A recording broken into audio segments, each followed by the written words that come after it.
Hey guys, it's Ethan Half-Eyed here again today, and today we're going to be talking about how exercise can help with your depression and anxiety.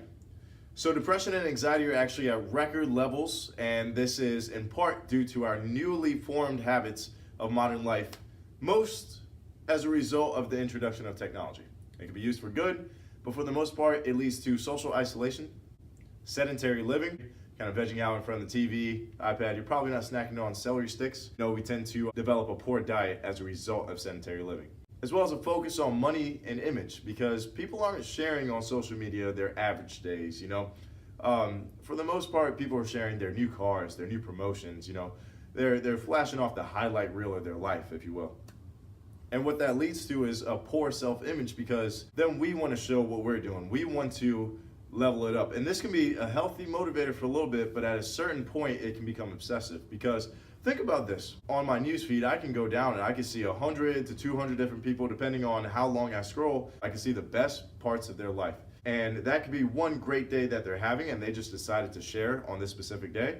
But for me, that's 100 to 200 people that are doing something that's amazing, right? And we don't necessarily think about that. We say quantity, we say, wow, 200 people doing great. But we don't think those are just individuals out of however many people we follow that are just sharing the best moments of their life. But to us, it's like 100 people are going through a great time right now. Now I feel like I need to be doing something else, because now I feel like my self-image is a little less compared to them, right? So now we feel really pressured. We don't feel good about it all the time. It becomes kind of a negative pursuit of happiness, a negative pursuit of power, of self-image, to make ourselves feel equal. And then as a result, we start making other people feel anxious or maybe sad about how they're currently living their life, because they want to live up to our level. So I really think it's not a healthy cycle, and it's actually a major contributor to depression and anxiety. So what can exercise do for us now that we're the most depressed and anxious that we've ever been? You give yourself a break of the stressors and the concerns of your outside life, and you give yourself a break from that negative self-talk. We go to the gym. We stay focused. I want you to focus on sensory, like focus on touch, focus on, if you're running, focus on each time your foot hits the ground, you're breathing. If you're focused on weights, focus on your form. Focus on the things that you can immediately control in time after you work out, and those are endorphins are being released. Now you'll be in a completely different state of mind. I meditate. I use the app called Calm for 10 minutes, right? I just sit down and it helps me drastically after a long day of work. One of the main focuses of any kind of practice of meditation is to first empty the mind, clear the mind, and then you focus on breathing, sensory, like we said. And then you fill the mind with, most of the time it's one lesson, whether it's gratuity or whether it's, mental peace. We focus on one lesson, and you basically fill the mind up with that lesson, with a positive lesson. And then your train of thought is affected by that. And that's how you basically de-stress and you re-energize. And exercise does that in a way, not as clear as, sit down, focus on your breathing, but when you work out, when you quiet that inner voice, and then you add in the endorphins and the dopamines that you get from physical activity, you just meditated. If you think about it, yeah, you can't necessarily call it meditation, but I'll tell you, I've been exercising for a long time. My days after exercising, try to exercise around 8 to 10 a.m., every hour after that is so much better. I feel so much energized. I feel so much more clear-minded. I can actively engage without worrying about other stuff that's going on.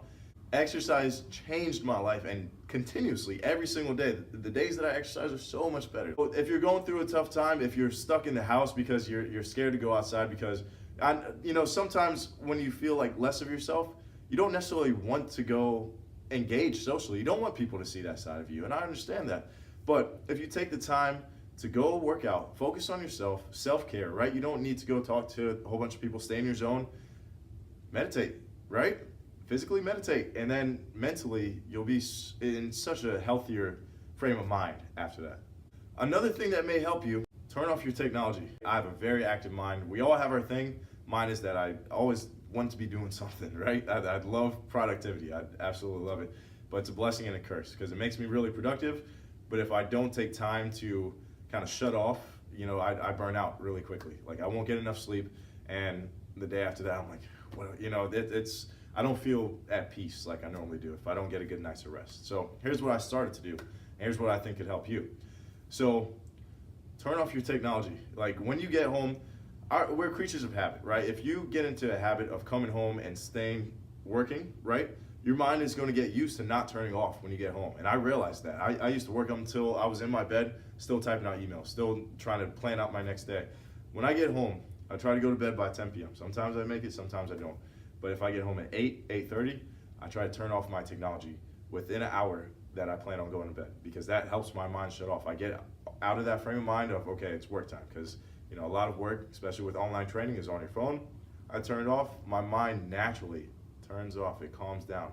Also, the blue light on the blue tone on your devices, I posted about this recently, that has also been shown to inhibit your sleep patterns. So keep that in mind. Turn on the night mode, or just turn off your phone altogether. I know it's tough to detach, but do it.